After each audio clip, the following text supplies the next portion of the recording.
आपके साथ भी ऐसा होता है कि आपने घर में जब चिकन करी बनाई तो पता चला वो रेस्टोरेंट जैसा टेस्टी नहीं आता?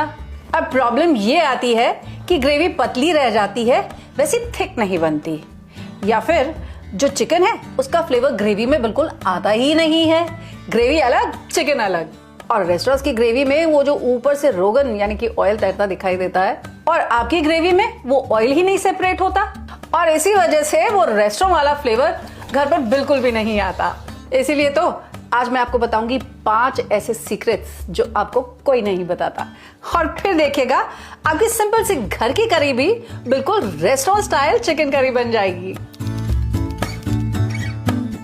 तो चिकन करी बनाने के लिए ना सबसे पहले हमें सही चिकन चाहिए। कि चिकन हमको हमेशा विद बोन लेना है। क्यों?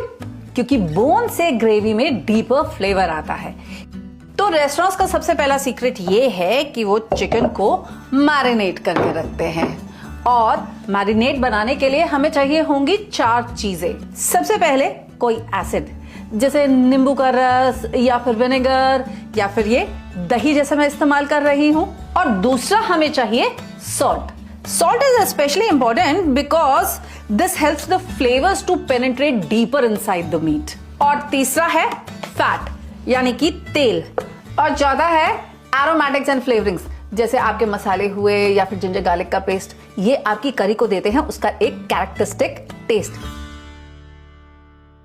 अब इसे अच्छे से हम मिक्स कर लेंगे और इसमें चिकन को मैरिनेट करके रख देंगे कम से कम 20 मिनट के लिए। तो जब तक हमारा चिकन मैरिनेट होता है तब तक हम करते हैं अपने अनियन बेस की तैयारी।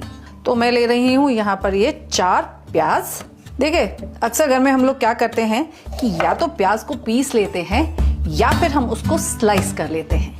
रेस्टोरेंट्स में अनियन को फाइन चॉप किया जाता है, तो कैरेमलाइज टेस्ट, ग्रेवी की थिकनिंग और कम टाइम, इसीलिए ये फाइनली चॉप्ड अनियंस परफेक्ट होते हैं। तो अब चढ़ाते हैं हम देग, और देग में पहले ले लेंगे थोड़ा सा तेल।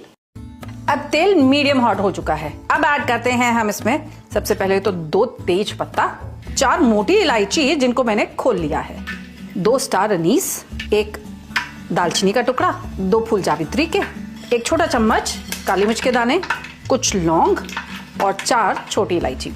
मसाले तड़क गए हैं तो अब इसमें ऐड करेंगे हम प्याज, और प्याज को धीमी धीमी आंच पे हम भुनेंगे। अब इसी के साथ ना मैं इसमें आधा चम्मच नमक भी ऐड कर दूंगी। जानते मैं क्या करती हूँ, मैं इस प्याज में बस थोड़ा सा, समझ लीजिए आधी कलछी पानी ऐड कर देती हूँ।